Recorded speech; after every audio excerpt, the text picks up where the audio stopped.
Pues hoy quisiera que leyéramos el capítulo de una carta, la carta a los Filipenses. Si me acompañas al capítulo número 2 de Filipenses, en el Nuevo Testamento. Filipenses, capítulo número 2. Vamos a comenzar a leer a partir del versículo 1. Filipenses 2:1 en adelante dice: por tanto, si hay alguna consolación en Cristo, si hay algún consuelo de amor, si hay alguna comunión del Espíritu, si hay algún afecto entrañable, si hay alguna misericordia, completad mi gozo sintiendo lo mismo, teniendo el mismo amor, unánimes, sintiendo una misma cosa.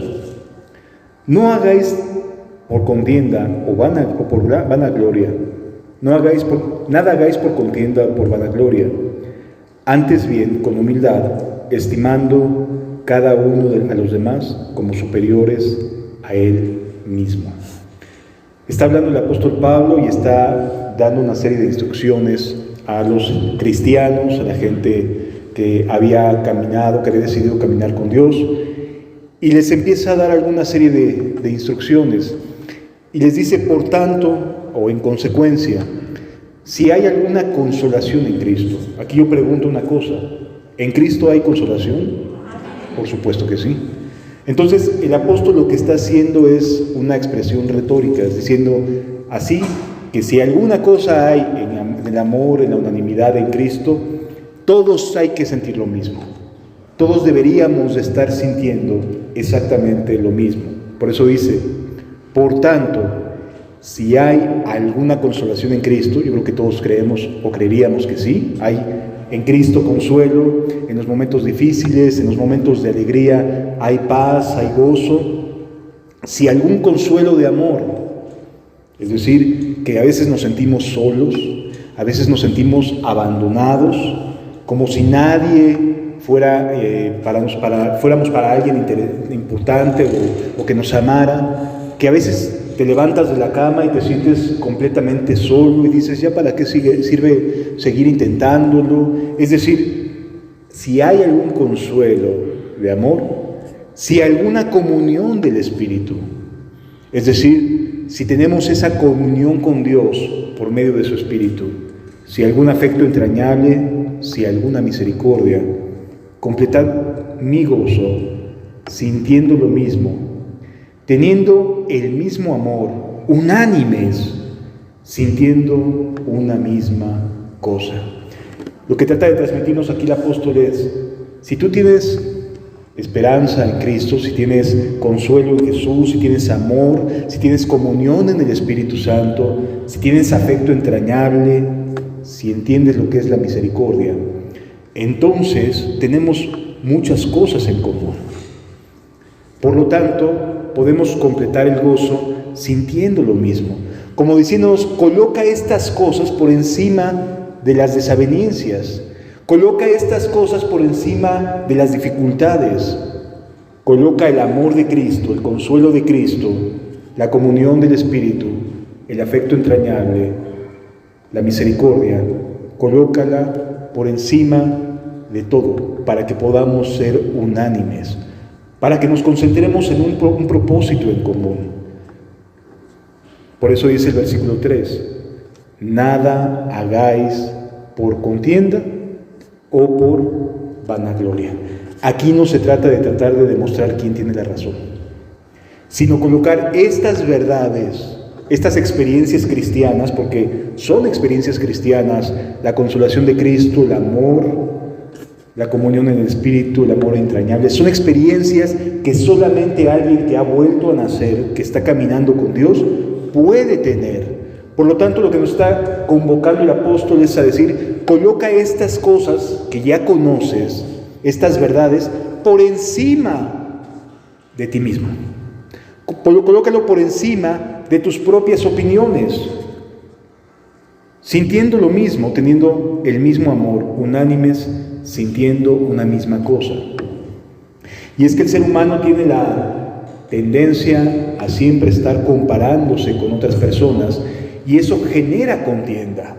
Porque cuando una persona, otro ser humano, tiene alguna información, algo que aportarte, si tú no tienes la humildad para escuchar y para estudiar y prestar atención a lo que se está diciendo, lo que se explica, entonces va a generar contienda, porque vas a poner tu opinión también en contrapunteando lo que la otra persona dice.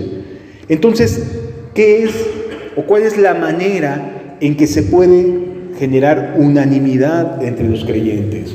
Colocando estas verdades por encima de mi opinión, de mi manera de pensar, de lo que yo crea. Si uno coloca estas verdades, este consuelo precioso de Jesús, todos vamos a ser consolados. Tengamos o no tengamos razón respecto a un punto, vamos a ser consolados por Cristo si colocamos estas verdades por encima de nosotros. Por eso dice, nada hagáis por contienda o por vanagloria, por querer aparentar ser superior a otros, por querer dar la impresión de saber más que otras personas. Nada hagáis por contienda o por vanagloria. Antes bien, con humildad, estimando cada uno a los demás como superiores a él mismo. ¿Qué trabajo cuesta a veces esto? Considerar que los demás son superiores a lo que yo sé, a lo que yo pienso, a lo que yo opino, es un trabajo, es tener que aprender a ser sencillos y humildes de corazón. Y el Espíritu de Dios coloca estas verdades por encima y te dice, mira, colócate por debajo de tu hermano, de tu hermana.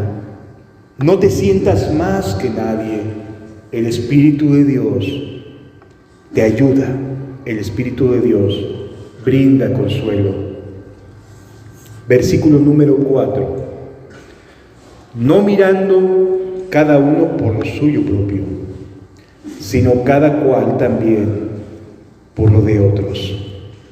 La Escritura nos enseña que cada uno de nosotros necesitamos ver por nuestro prójimo, ver por nuestro hermano, ayudarlo, no mirando cada uno por lo suyo propio. Yo sé que cada uno tiene su propio camino, yo sé que cada uno tiene su propia historia. Es comprensible que no estemos viviendo a lo mejor las mismas experiencias todos al mismo momento. Algunos la pasarán más pronto, otros después, otros a mitad de año. Es decir, todos tenemos distintos momentos que estamos pasando. Pero Dios nos dice, no veles por ti, vela por tu hermano, por tu prójimo. Cuídalo a él, no mirando cada uno por lo suyo propio, sino cada cual también por lo de los otros. No te está diciendo que te descuides, que quede claro. Te está diciendo que así como cuidas de ti, cuides también de tu hermano. Cuando estamos en este corazón, donde ponemos las verdades de Dios por encima de la opinión personal, de lo que yo crea, de lo que yo piensa, de lo que a mí me convenga, entonces el Espíritu de Dios se derrama y llega el Espíritu de Cristo a brindarnos su unanimidad. ¿Sí? Versículo 5. Haya pues en vosotros este sentir que hubo también en Cristo Jesús. ¿Cuál es este sentir que hubo en Cristo Jesús? ¿A qué se está refiriendo la Escritura? Dentro de lo que significa la palabra sentir, viene de un verbo en griego que es phroneo, y que significa ejercitar la mente. Es decir, tener un pensamiento o una opinión como la de Cristo. Ese es el llamado que Dios nos está haciendo. Haya pues en cada uno de nosotros el mismo pensamiento, el mismo sentir, la misma convicción que hubo también en Cristo Jesús. Es un llamado que Dios le hace al cristiano, aquel que está buscando de Dios, es un llamado a decir, ¿sabes qué? Necesitas tener la misma convicción que Cristo tuvo. Jesús, ¿qué hizo? Versículo 6. El cual, siendo en forma de Dios, no estimó, no le dio más importancia el ser igual a Dios como a cosa a que aferrarse. Él tenía una convicción cuando decidió hacerse hombre. Voy a bajar a ayudar. Voy a mostrar un camino distinto. Voy a darle una alternativa a las personas. Que sepan que hay otra opción, que no están perdidos. Que sí hay esperanza, sí hay una nueva oportunidad. Y se los voy a bajar a decir yo mismo, el cual siendo en forma de Dios, no estimó el ser igual a Dios como a cosa que aferrarse. Él no se puso a decir, pues que se amuelen, ellos se lo buscaron. No, Dios no pensó así. Dios dijo, yo te ayudo, yo voy a bajar a ayudarte, te voy a mostrar cómo ser un hijo de Dios y el camino que nos lleva al Padre. Eso es amor, eso es consuelo, eso es el Espíritu de Dios queriendo ayudarte por un camino diferente, distinto. Él no desea que continúes siendo y tomando las mismas decisiones que hasta el día de hoy has tomado. No lo desea, porque te han llevado de mal en peor. Un día te levantas y quieres echarle ganas, pero a la tarde ya te sientes totalmente tronado, ya no tienes ganas de nada, y es un círculo vicioso, que del cual a veces dices, ¿por qué? ¿Por qué si en la mañana estaba tan bien, ahorita en la tarde me siento totalmente desanimado, totalmente desilusionado? ¿Qué me pasó? Es que cuando el ser humano trata de esforzarse y de hacer las cosas sin esta esperanza de Dios, sin este amor de Dios, no tiene la suficiente fuerza contra sí mismo. Su voluntad termina nuevamente sometiéndose a las mismas pasiones, a los mismos deseos, a los mismos vicios, y es el cuento de nunca acabar, amado. Las personas que ya tenemos años de estar en esta vida, les podemos decir con toda seguridad, es que si Dios no te ayuda, no podemos. Si Dios no te salva de ti mismo, no hay manera que puedas salir adelante. No hay forma. Por eso dice, ten este mismo sentir que Jesús. Ten esta misma convicción en tu mente, el cual sus pensamientos no estaban puestos en soy Dios. No estaban puestos en aquí estoy, en el cielo, en el trono, gobernando todas las cosas, y allá ellos. Esa idea falsa de que Dios creó al mundo y luego se fue y no se preocupa por la humanidad es una vil mentira.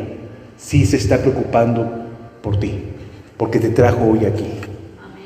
Fue Él el que puso en ti el querer como el hacer por su buena voluntad. No es porque seamos muy capaces ni muy inteligentes. Él fue quien hizo lo necesario para que tú estuvieras aquí el día de hoy.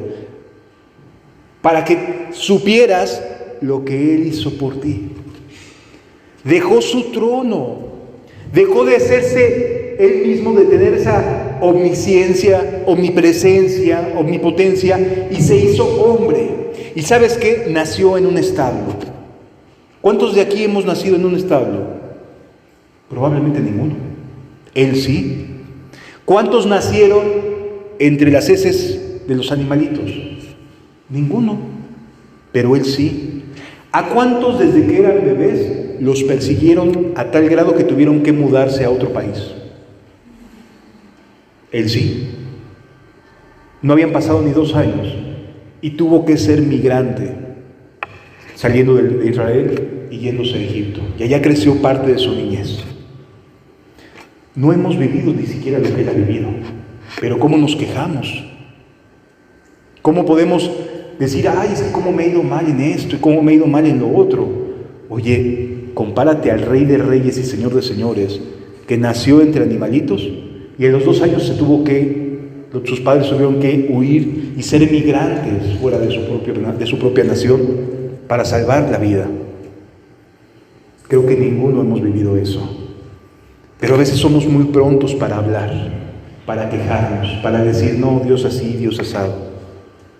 Ninguno ha tenido esa experiencia que Jesús sí vivió. Y cuando regresó de Egipto, tuvieron miedo sus papás y dijeron, mejor no regresamos a Belén, que fue la ciudad donde nació. Nos vamos a Galilea, a la ciudad de Nazaret, allá donde podríamos decir es una colonia difícil. Hay muchos conflictos en Galilea en aquella época. Es decir, no se fueron a un lugar de lujo, no se fueron a una ciudad bien amurallada, no, se fueron a una ciudad conflictiva, que en aquella época continuamente había levantamientos sociales en ese lugar. Así que Jesús sabe lo que significa crecer en un ambiente hostil. A sus conciudadanos los tenían bajo el Imperio Romano. A ti y a mí no nos tiene bajo el Imperio Romano. Podemos andar libres. Ellos veían a un soldado y buscaban la manera de darle la vuelta porque los soldados eran opresores. Eran personas que podían y tenían dentro de sus leyes la posibilidad de entrar a cualquier casa y tomar lo que fuera. Eran el imperio gobernante. Entonces, toparte con un militar no era seguro, era de dar miedo en aquella época. Y Jesús creció en ese ambiente. Los impuestos, tenía que dar impuestos al templo, tenían que dar impuestos tres veces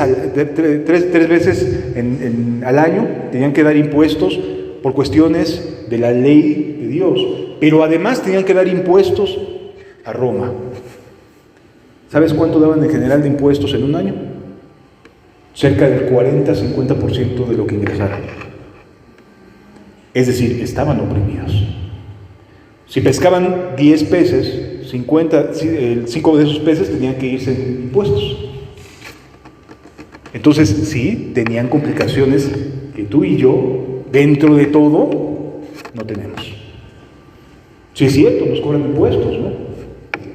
Pero no el 50%. Ellos sí. Jesús creció en un ambiente así. Dios hecho carne, dejó su trono en el momento más difícil del pueblo de Israel. Estaba oprimido, estaba invadido, tenía una religión que no servía para nada, que no le daba fuerzas, que no les daba esperanza a las personas. Estaba muy mal. Todas las familias tenían cuando menos alguien que había muerto por crucifixión en aquella época. Todo estaba en un ambiente terrible. Cuando Jesús dice, es el momento de despojarme de mí mismo. Dice el versículo número 7. Sino que se despojó a sí mismo. ¿Qué es despojarse a sí mismo? Despojarse a sí mismo quiere decir abandonar mis cosas, mi prioridad, mi lugar, mis opiniones. Se despojó a sí mismo, dice aquí, tomando forma de siervo, de alguien que vino no para que se presentara como rey, como Dios, no, sino que viene a la tierra como siervo, como alguien que va a servir a los demás, que va a servir a los demás. Vino a darte esperanza, vino a darte amor, vino a darte paz. Eso es servir. Servir no nada más es darle 20 pesos al de la esquina cuando es necesario. Servir es ayudar, que cambie por dentro el ser humano, que puede el ser humano tener esperanza, ¿sí? A eso se refiere con servir. Sino que se despojó a sí mismo tomando forma de siervo, hecho semejante a los hombres. Y estando en la condición de hombre, o sea, ya de por sí él era Dios, desciende, se hace como un ser humano, vive la vida de un ser humano con todos sus problemas, con los problemas que había en aquella época, pero todavía no se queda hasta ahí. Dice, se humilló a sí mismo. Nadie se lo pidió. Él decidió humillarse a sí mismo. ¿Y cómo se puede humillar un hombre? Bueno, de acuerdo al estándar que había en esa época, alguien que moría en la cruz era porque era un delincuente. ¿Sí? Los que morían en la cruz lo morían porque eran declarados culpables de algún ilícito, de algún delito. Por lo tanto, Jesús se humilla y permite que lo tomen por un delincuente, por alguien culpable, cuando no había hecho jamás nada. Él decide humillarse, no abrir su boca cuando lo están señalando y lo están acusando. Él aguantó y fue a la cruz. ¿Qué significa eso? Que Dios no solamente abandona todo lo que tiene en el reino de los cielos, sino que además nace y crece como hombre, con todos los problemas y con todas las dificultades, y estando en esa condición, todavía se humilla más, porque comienzan a acusarlo por hacer el bien y no se defiende. No abre la boca para defenderse. Todos nosotros siempre buscamos defensa, ¿no? Siempre buscamos atenuar la culpa, hacerla un poquito menos severa. Esa es la tendencia que tiene el ser humano. Jesús lo que hizo fue cerrar su boca y dejar que las acusaciones fueran contra él. Eso es amor. Amor no significa que todo te vaya bien. Amor es que en los momentos en los cuales la persona amada lo necesita, ahí vas a estar. Y en este caso, el ser humano necesitaba un camino nuevo y vivo para llegar al Padre. Y Él toma la decisión de ser ese camino nuevo y vivo para darte otra oportunidad, para que no tengas que estar batallando contigo mismo, para que no tengas que estar peleándote con tus propias necedades, con tus propios pensamientos, sino que tengamos este mismo sentir que hay en Cristo. ¿Sabes qué? A mí no me interesa quedar bien yo no quiero ganar el punto, no quiero ganar la partida. Señor, yo quiero seguirte a ti y ser obediente, como dice aquí, haciéndose obediente hasta la muerte y muerte de cruz. O sea, no cualquier muerte. La muerte más humillante que había en aquella época era la de la crucifixión. Los romanos no se crucificaban entre ellos mismos, porque era muy humillante. Porque la muerte de cruz es la peor forma de morir que habían inventado en aquella época. Era una tortura, porque la muerte de cruz es por asfixia. No es por los clavos que tienen en las manos o en los pies los crucificados, no. El estar colgado en esta posición te imposibilita el poder respirar. Porque cada vez que respires, ¿sobre qué te tienes que recargar para inhalar aire? Sobre los clavos.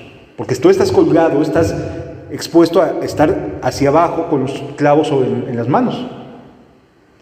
¿Qué te ayudaba para poder respirar? Tener que recargarte sobre los clavos e inhalar aire. Es una muerte de asfixia lenta. Las personas van literalmente perdiendo oxígeno, porque cada vez que es aspirar, duele. Y llega un momento en que, como los clavos atravesaban los nervios tienden a atrofiarse y a calambrarse. Y entonces llega un momento que ya no te funciona para poder levantar, ya no tienes fuerza para poder levantar un poco la caja torácica y tomar un poco de aire.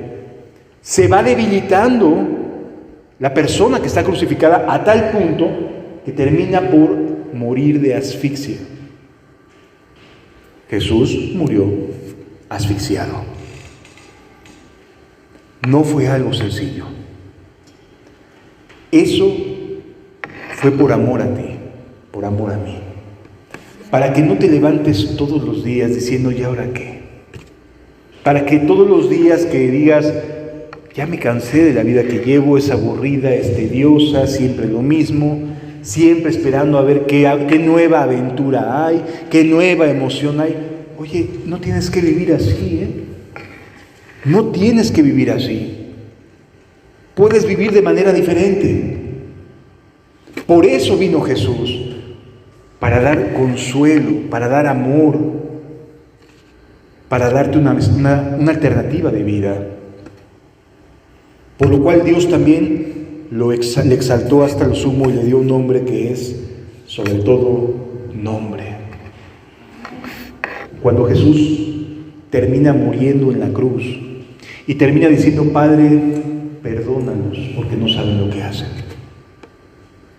Qué trabajo poder decir estas palabras cuando estás colgado en esa cruz, pero además ya te han golpeado durante horas. Porque Jesús llega a la crucifixión, a la cruz, golpeado de toda la noche y parte de la mañana.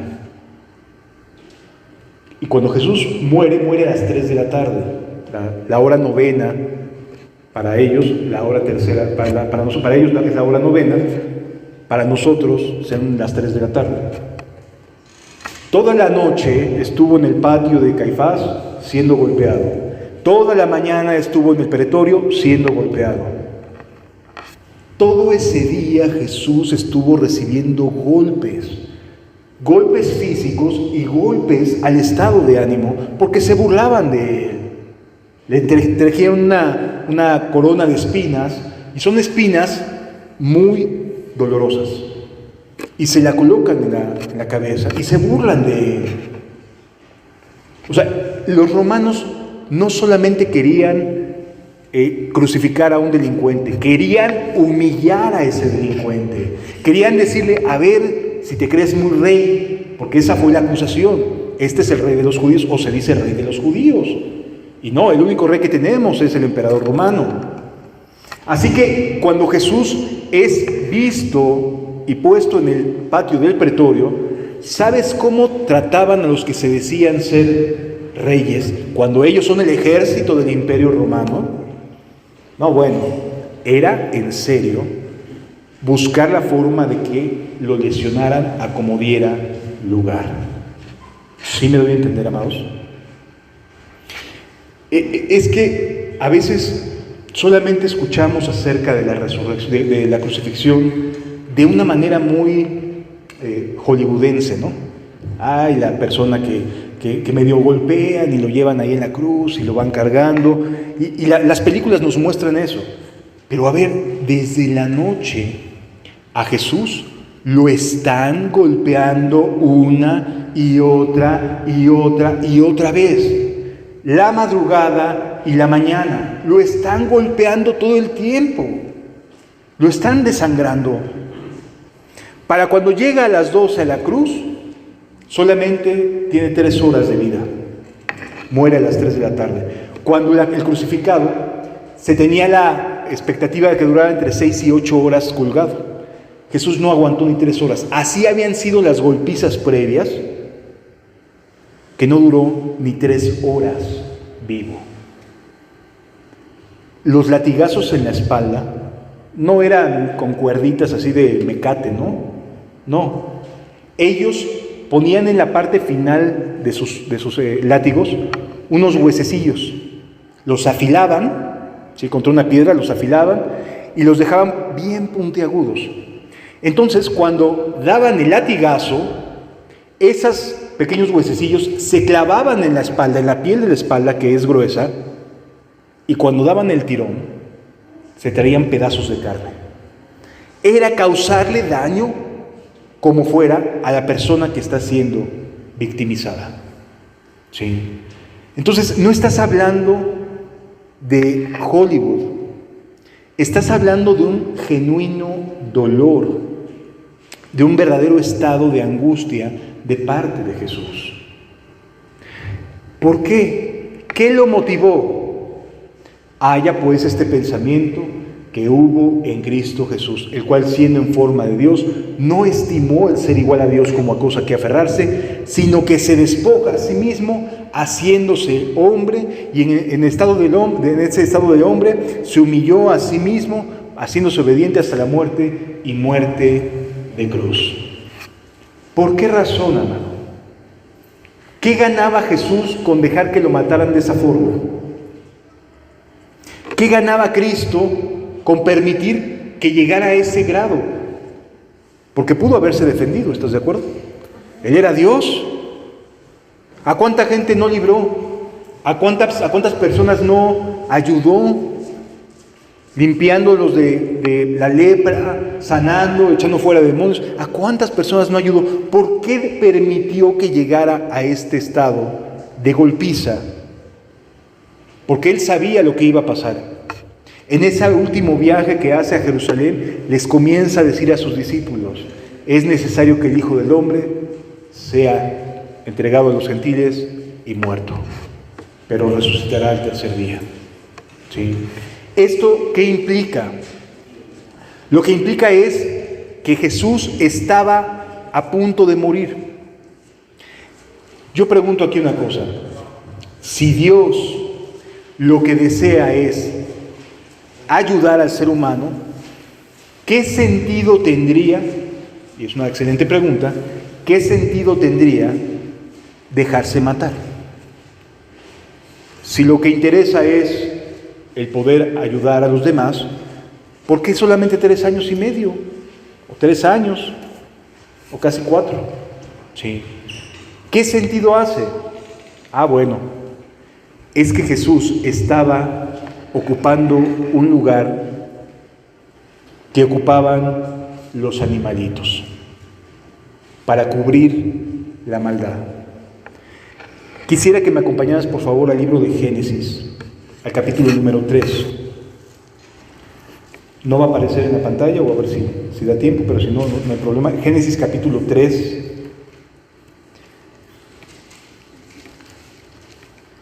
Dice la Escritura hacia el final, después de que Adán y Eva pecan y ofenden y son sacados del paraíso, dice en el capítulo 3,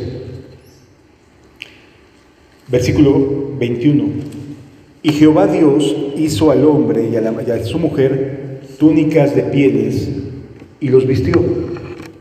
Cuando ellos desobedecen a Dios, se dan cuenta que no tenían ropa encima. Y lo que hacen es coserse unas hojas de higo. Las hojas de higo son bastante grandes. Y buscan la manera de cubrirse a través de las hojas de higos. ¿Sí? ¿Qué es lo que sucede? Que no les cubrían bien. Y entonces Dios toma a unos animalitos, los mata. No era necesario que esos animalitos tuvieran que morir por esta causa, pero los mata. Toma las pieles y viste a Adán y Eva. Ahí comienza lo que hoy sabemos que es el sacrificio. Este intercambio que tiene que haber entre la vida de una persona para que se puedan cubrir las maldades. Desde el libro de Génesis, en el capítulo 3, encontramos a Dios dando el sacrificio para cubrir al ser humano. Todas las veces de ahí en adelante, los animalitos terminan teniendo que pagar como inocentes para que se cubran las maldades del ser humano. Sí. Pero llega un momento en el cual Dios le promete al ser humano y le dice: voy a quitar de una vez y para siempre tus pecados. Voy a cambiar tu corazón. Voy a hacer nuevas todas las cosas. ¿Con qué finalidad? Que dejes ya de estar haciendo lo malo y que el sacrificio sea una vez y para siempre. Que ya no hay animalitos que matar. Porque antes el perdón de pecados en el Antiguo Testamento era a través del sacrificio de los animalitos. En el Nuevo Testamento ya no hay ese sacrificio. ¿Por qué? Porque Jesús pagó por nuestros pecados. Y es que la Biblia nos enseña, amado, que nosotros cada vez que cometemos una maldad, que echamos una mentira, que decimos maldiciones, que hacemos cosas incorrectas, dice la Biblia que estamos acumulando ira para el día de la ira. Es decir, estamos juntando todas y cada una de las cosas que hemos hecho, se están acumulando. Como si pudiéramos tener un saco, imagínate una bolsa grande, y cada vez que tú ofendes a tu prójimo, cada vez que tú haces algo mal, cada vez, dice la Escritura, la paga del pecado es muerte. Tú estás ahí echando y acumulando ira, porque Dios es un Dios justo. Él no va a tener por inocente el que es culpable. Y entonces estás acumulando ira para el día de la ira. Comienzas a acumular, te empieza a ir mal, empiezas a tener consecuencias de tus malas decisiones, te empiezas a preguntar por qué me tocó esta vida, por qué me está yendo mal, y empiezas a cuestionar por qué estás como estás. Y Dios te dice, es que mira, todo lo que ya llevas acumulado son consecuencias de tus propias malas decisiones. Mira todo lo que ya has vivido, toda esta estela de dolor que has dejado a tu paso. La paga del pecado es muerte. Esa es la sentencia que pesa sobre ti. Ira para el día de la ira y de la justa revelación del juicio de Dios. Todos los seres humanos, sin excepción, cargamos con nuestro costal de maldades. Aún las que decimos nosotros, nadie me vio. No, Dios sí te vio y te la toma en cuenta. Sí. A lo mejor otras personas dices, la libré, ni me vio el policía. Saqué cosas de mi trabajo y ni se dieron cuenta. Uy, qué habilidoso soy. Dios sí lo ve y te lo toma en cuenta como maldad. Y has estado acumulando y acumulando. ¿Cuántos animalitos tendrían que morir para limpiar el pecado que has llevado en tu vida? ¿Cuántos animalitos tendrían que morir para poder quitar ese acumulado de cosas? ¿Verdad que muchos? La deuda es bastante grande. Pues bien, cuando Jesús viene, Él toma el lugar de esos animalitos. Dice el Evangelio de Juan en el capítulo 1, he aquí el Cordero que quita el pecado del mundo. Lo que viene a ser Dios mismo hecho carne es que caiga la ira que has acumulado sobre Él. En otras palabras, tú eres el culpable, tú eres el que has estado acumulando una y otra maldad, pero quien cargó la cuenta fue Jesús. Por eso solamente vivió 3 años en este mundo. Porque tenía que convertirse Él en el castigo de tus maldades. En ese peso que tú has hecho, porque te lo has ganado a pulso. Lo único que nos hemos ganado a pulso son nuestras malas decisiones. Eso sí somos nosotros, no Dios. Eso somos nosotros. Pero Él viene a rescatarte de que sigas por ese camino, de que continúes esa trayectoria que llevas. Por eso dice que fue obediente hasta la muerte y muerte de cruz. ¿Por qué Jesús se dejó matar? Pudo haber hecho mucho más bien, a lo mejor si hubiera durado más años, ¿no? No. Él quería mandarte un mensaje. Esta obra de misericordia te grita algo. Te amo. Me interesas. Es que yo no le intereso a nadie, yo quiero ya quitarme la vida, etc. No, ven, mira, yo sí te amé y te sigo amando. Mira la cruz, mira el que traspasaron. Ese es un mensaje de Dios para tu vida.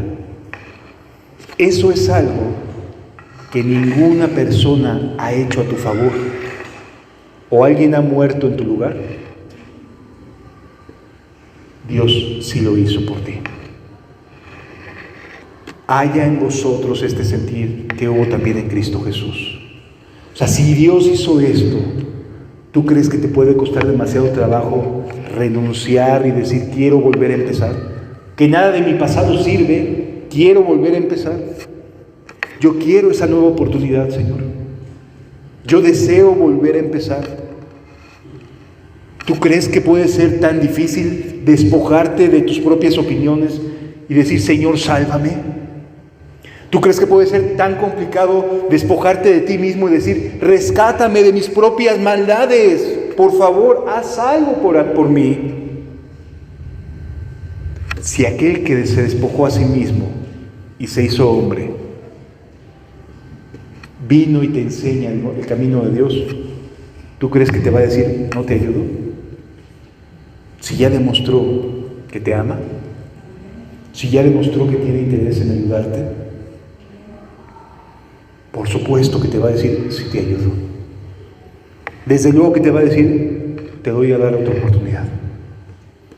Pero necesitas estar bien consciente de todo lo dañado que ya has dejado tu camino. Estar bien consciente para que no vuelvas a estar en ese camino. Porque una persona que simplemente quiere el perdón, pero no se da cuenta de por qué tiene que ser perdonado, va a cometer los mismos errores que antes. Va a seguir en lo mismo. Pero si le agrandas, te das cuenta de que tu opinión no ha servido para nada porque no eres feliz, de que tus decisiones no te han ayudado porque sigues levantándote cada día y preguntándote por qué estoy solo, por qué estoy sola, por qué siempre es lo mismo. Ese eres tú, son tus decisiones. Dios te ofrece algo distinto, Solamente es rogarle que te dé una nueva oportunidad, que te permita volver a empezar. Y para eso te trajo, para que podamos dejarnos llevar hasta ese momento en la cruz y que nos ayude, que nos ponga a salvo de nosotros mismos. Él está aquí, su presencia está aquí. El Dios de los cielos que dejó su trono está contigo y quiere salvarte y quiere restaurar tu vida. Porque a lo mejor, como hijos pródigos, también necesitamos de su perdón. Y está aquí para brindar eso, para volver a empezar. Vamos a cerrar nuestros ojos y pedirle que nos salve de nosotros mismos. Vengan a mí todos los que están cargados. Vengan a mí todos los que están cansados. Vengan a mí los que quieran descansar. Vengan a mí y hallarán descanso. Vengan a mí todos los que están cansados. Vengan a mí todos los que están cargados. Vengan a mí los que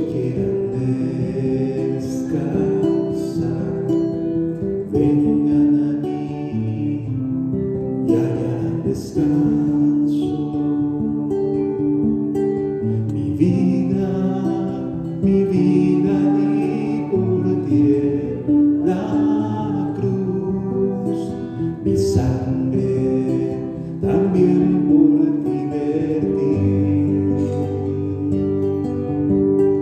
para que puedas tú confiar en mí, para que puedas descansar.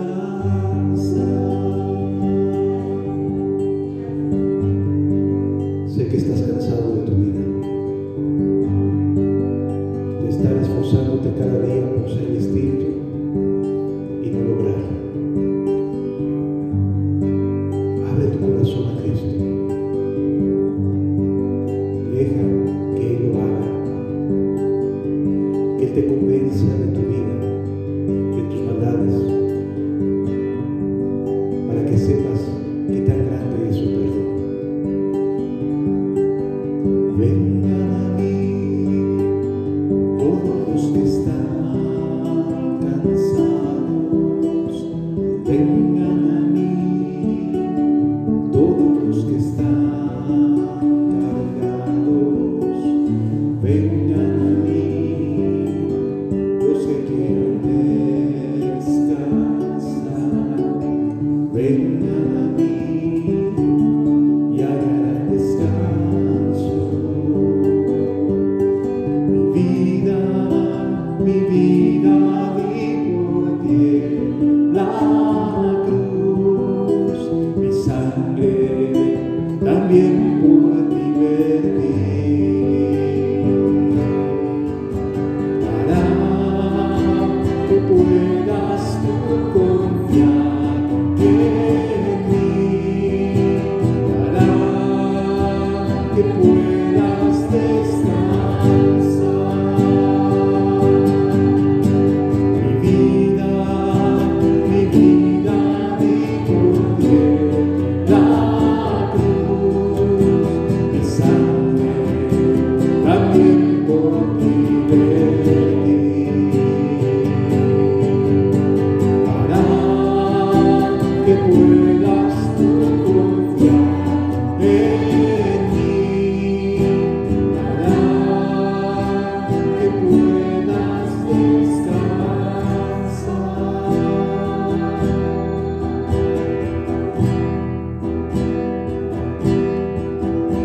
Gracias, Jesús,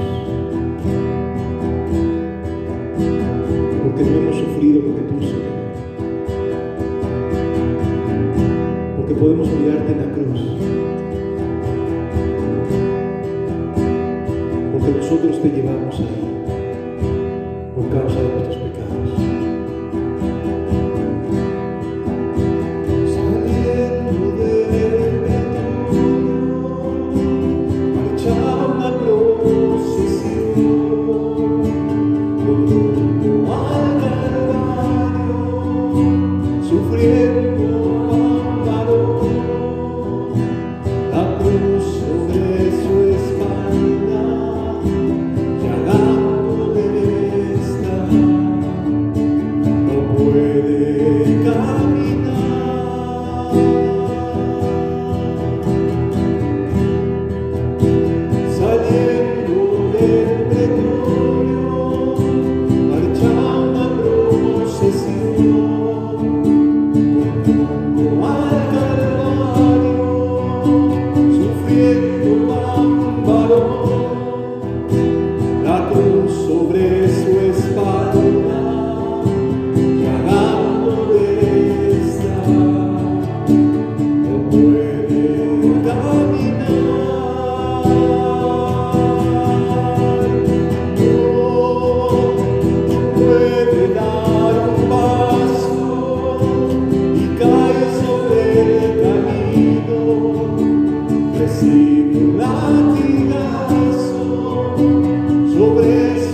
cierto como que le hablo y me puede oír. Dios está aquí, tan cierto como el aire que respiro, tan cierto como una mañana se levanta el sol, tan cierto como que te hablo y me puede oír.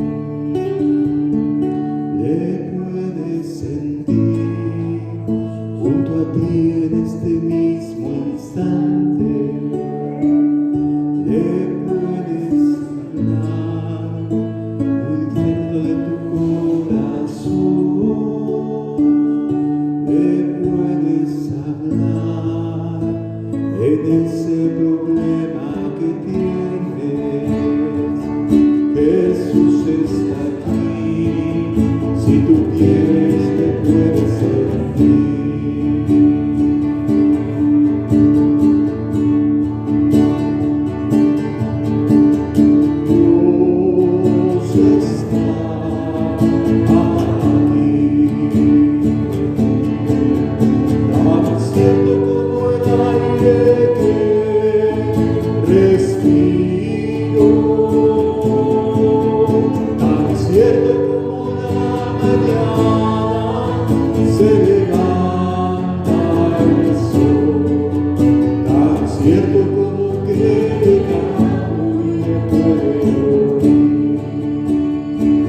Háblale a Dios, exprésale lo que hay en tu corazón.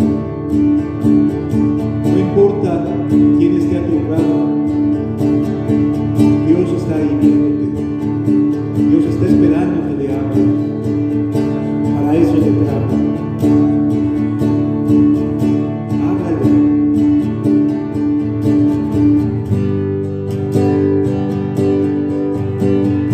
Busco que todo lo puede.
estar aquí.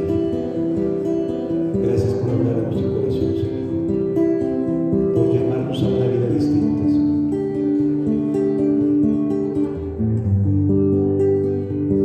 Gracias, Jesús.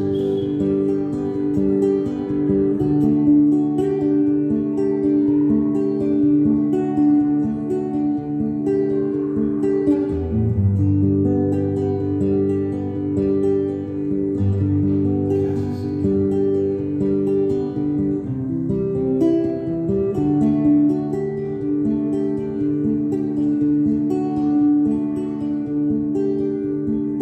Tú escuchaste la voz de mi súplica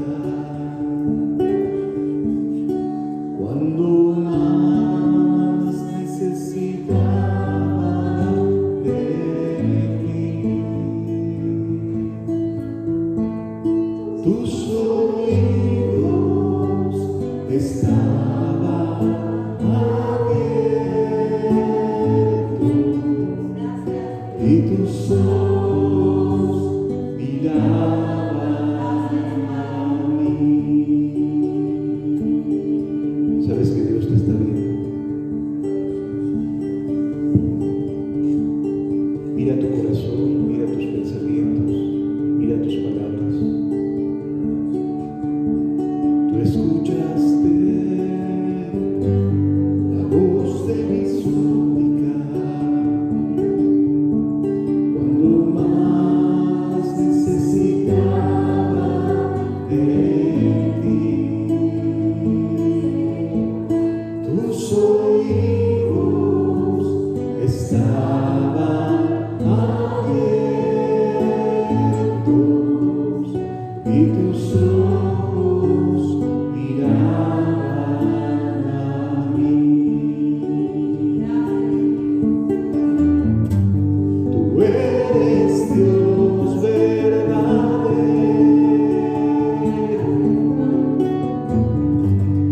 tú eres fiel y veraz,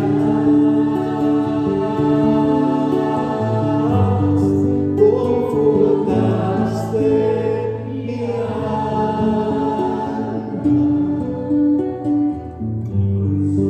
mi consuelo y mi paz.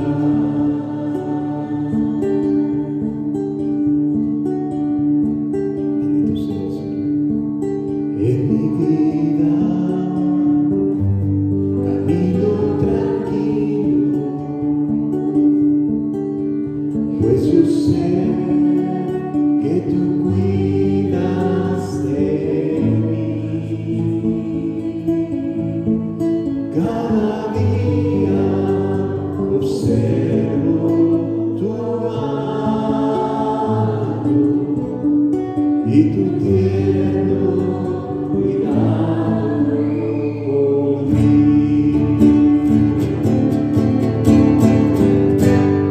Tú eres Dios verdadero.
No hay Dios como tú.